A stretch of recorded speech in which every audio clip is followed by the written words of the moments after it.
Bueno, ya estamos, le dimos extrude y ahora ya está calentando. Vamos a ver que tiene un poquito. Tengo una pieza que voy a sacar de la cama, me la dejé ahí, que ya estaba.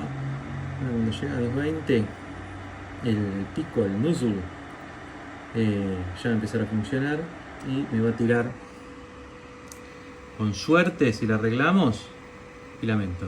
Si no, ajo y agua. Ahí dice extruding, pero no veo que salga nada todavía.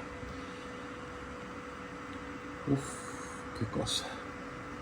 Qué sufrimiento. A ver, saldrá o no saldrá. Empieza a salir algo, un pequeño filamento. Trata de salir un pequeño filamento y empieza a salir el filamento finalmente.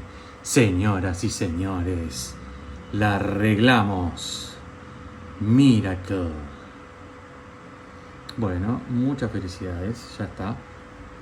Ahora a seguir imprimiendo.